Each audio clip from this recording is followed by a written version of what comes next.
Hello students, कैसे हैं आप लोग? आप लोग बढ़िया हैं। Very good.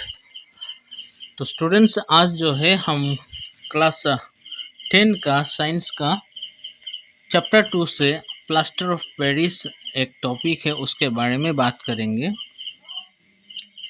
जनरली जो होता है प्लास्टर ऑफ पेरिस जो है जिप्सम से बनाया जाता है, और ये जो जिप्सम जो है पेरिस में पहली बार मिला था, और इसीलिए ये जो पर्टिकुलर केमिकल है इसको प्लास्टर ऑफ पेरिस कहते हैं। तो प्लास्टर ऑफ पेरिस जो है उसका जो केमिकल फार्मूला जो है वो है CaSO4 डॉट हाफ H2O, और केमिकल नेम है इसका कैल्शियम सल्फेट हेमीहाइड्रेट। एक्चुअली जो प्लास्टर ऑफ पेरिस कैसे बनाते हैं, बहुत ही सिंपल प्रोसेस है। ऐसा है कि जो जिप्सम है ना, उस जिप्सम को एक पर्टिकुलर टेम्परेचर में हीट करना पड़ता है। जैसे कि इसको अगर 423 केल्विन में अगर हीट करेंगे तो जिप्सम में जो 2 मॉलिक्यूल्स ऑफ वाटर है उसमें से 1.5 मॉलिक्यूल लूज हो जाता है, तो बचता है हाफ मॉलिक्यूल। तो इस तरह से जो क्या होता है कि जिप्सम को हीट करके प्लास्टर ऑफ पेरिस बनाया जाता है। प्लास्टर ऑफ पेरिस जो है उसका बहुत सारा एप्लीकेशंस है। आप जानते हैं कि जैसे कि कभी किसी वजह से जो हड्डी वगैरह टूट जाता है, तो एक्चुअली क्या करते हैं डॉक्टर के पास अगर चले जाते हैं तो वो एक पेस्ट बना के उसमें रैप कर देते हैं।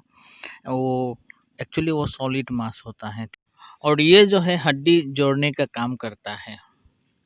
ये मूर्तियाँ होता है, ये खेलना वगैरह होता है, ये सब भी जो है कि प्लास्टर ऑफ पेरिस जो है उसको यूज़ करके बनाते हैं।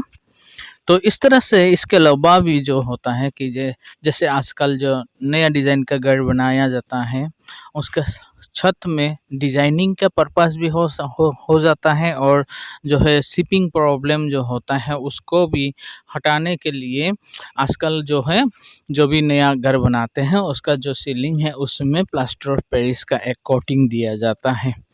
तो अगर हम देखेंगे कि प्लास्टर ऑफ पेरिस जो है बहुत हर जगह पे आजकल अप्लाई हो रहा है।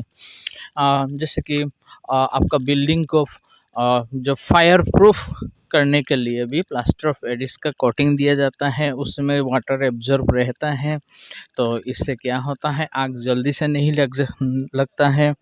जैसे कि आग कहीं पे अगर आग लग गया तो ब्रिक्स सीमेंट वगैरह जलने का खतरा रहता है, लेकिन जो प्लास्टर ऑफ पेरिस रखेंगे तो उसमें जो वाटर मॉलिक्यूल है उसके वजह से जो है प्लास्टर ऑफ पेरिस जो होता है हीट रेजिस्टेंस होता है। इससे क्या होता है कि ये प्रोटेक्शन देता है फायर अगेंस्ट द फायर। इसके अलावा भी बहुत सारा यूजेस है प्लास्टर ऑफ पेरिस का। तो बच्चों, आज का जो क्लास था हमने प्लास्टर ऑफ पेरिस के बारे में बहुत कुछ डिस्कस किया। हमने जाना इसका केमिकल फार्मूला क्या है, इसका केमिकल नेम है, और इसको कैसे बनाते हैं, और इसको बनाने के टाइम में जो केमिकल रिएक्शन इन्वॉल्व होता है उसके बारे में भी हम लोग डिस्कस किए हैं। फिर इसके अंतिम में डिस्कस किया कि ये क्या क्या काम में यूज़ हो सकता है। तो मुझे लगता है बच्चों, आज का जो वीडियो है ये देखने के बाद आपको ज़रूर प्लास्टर ऑफ पेरिस के बारे में बहुत कुछ जानकारी मिला होगा। तो बच्चों, इसके साथ आपसे मैं विदा लेता हूँ। Thank you everyone.